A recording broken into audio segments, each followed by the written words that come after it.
Hi guys, welcome back to my channel.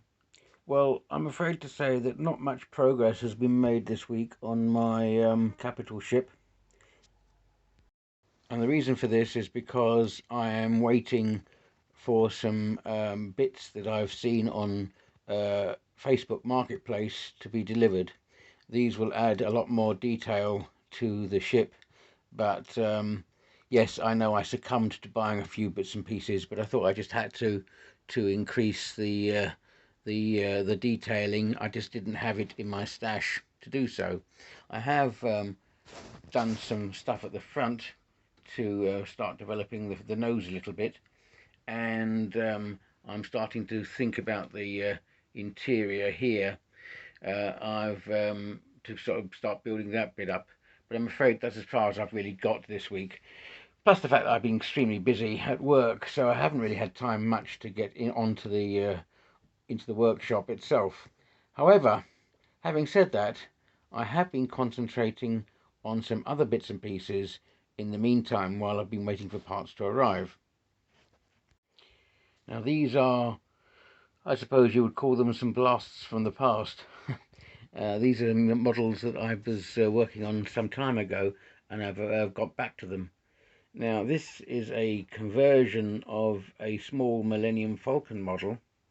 I was never so happy with the actual shape of the Millennium Falcon. Now I know that might sound really sacrilege to say so, but I always felt that it could do with its mandibles extending a lot more. So when I came across an old Millennium Falcon model for sale, probably a couple of quid in a junk shop, I snapped it up and decided to add to it and convert it by extending the mandibles out to a great extent, getting rid of the doing quite a lot of work on the top part, getting rid of the dish of the radar dish and putting a gun there instead, and basically, yeah, just extending it out in both ways so that the thing resembles what I thought would be a kind of junked up version of a kind of Porsche shape, Porsche shape in space. Because, George Lucas said that the Millennium Falcon originally reminded him of a hamburger. I didn't want it to be looking like a hamburger. I wanted mine to be looking more like a kind of a supercar, like a kind of super racing car, like a kind of Porsche or a Lamborghini. So that's my version of the Millennium Falcon, a small version. Now, and some of you will have seen my bigger version, which I'm going to show you at a later video what I've been doing with that. But this is my smaller version, and I've recently been just updating the top of it because I wasn't quite happy with the top I had originally.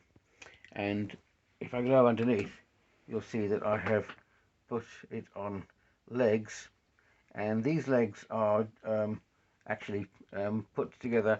They're actually joined by magnets, so I can take the legs off and have the thing in flight mode, so to speak. So yeah, that's that particular Falcon, which I'm going to spend some time painting because I've got to the stage now where I've got to finish off some of these models. So this one will be painted.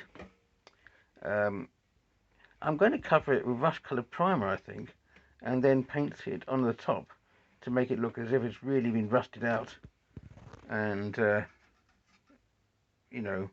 looking like it's been in the rain on the planets for centuries. So, but yeah, happy with that shape and with that model. It's not as big as the ones I usually do, but then again, as I've said, I'm trying to think of ways of making my builds a little bit smaller. But there you are, that's my version of the Millennium Falcon.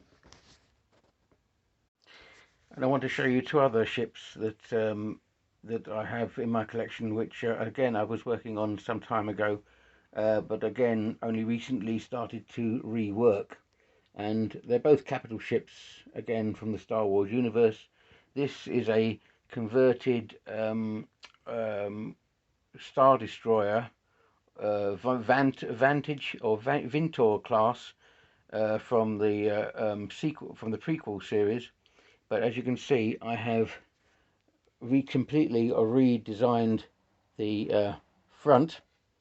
This was taking two Imperial speeders and turning them on their side and turning them into the front of the Star Destroyer, because I thought they look pretty cool, coming out like two rather like yes, two mandibles in the front. But the main thing that I've done is totally redeveloped the bridge and the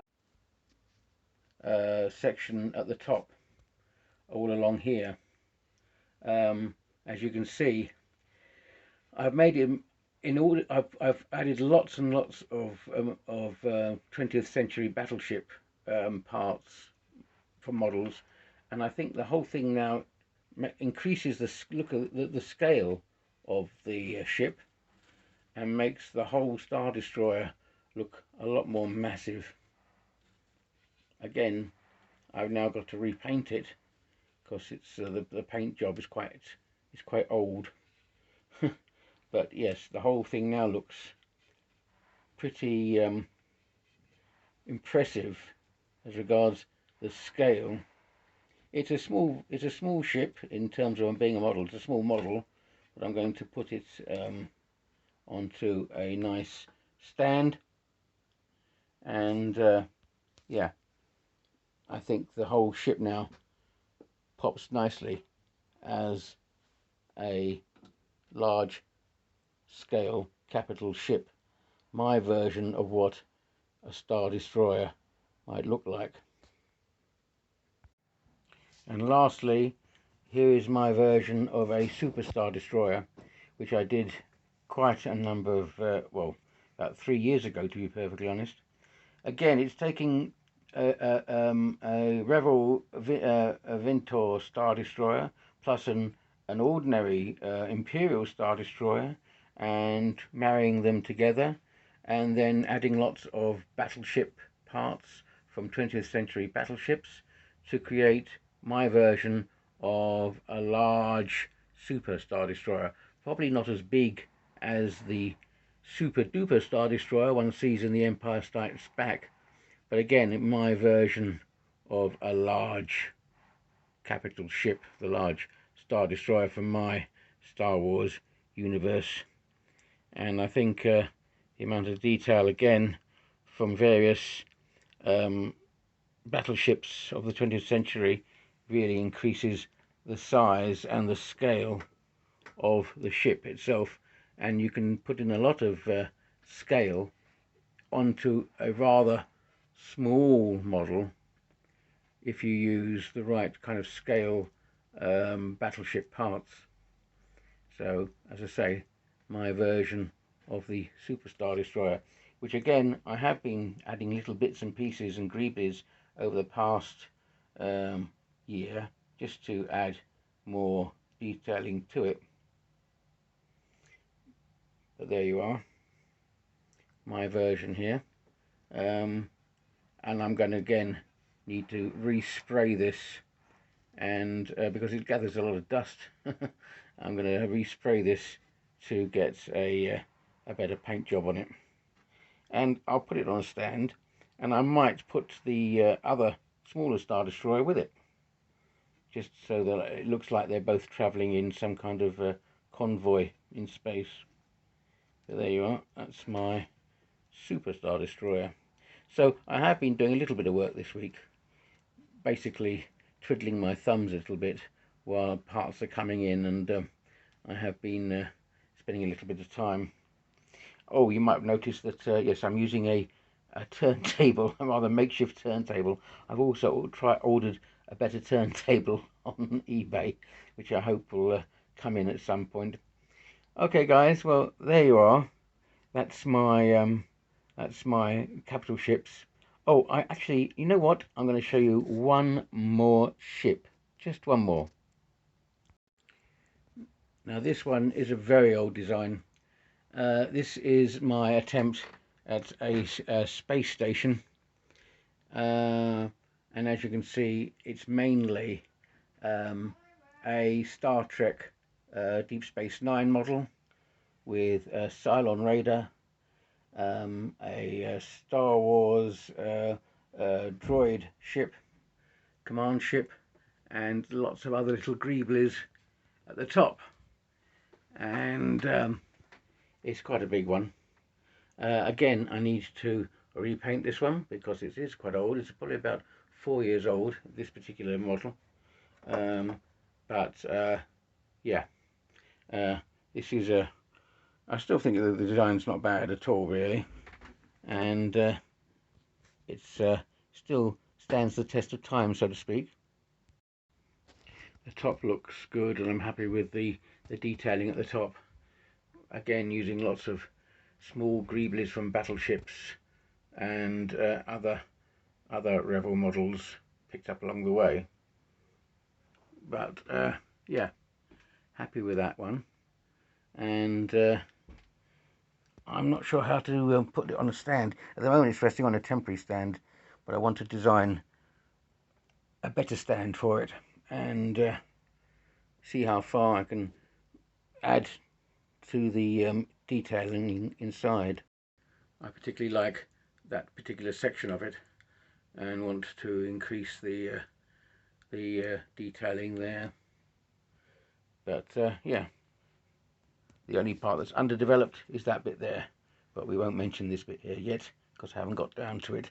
But yes, so there you are. That's my space station. Alright guys, thanks for watching, and I know it's been a bit of a bitty video this time round, but bits and pieces, but as I say, thanks for watching, and I will see you on the next one. Bye now.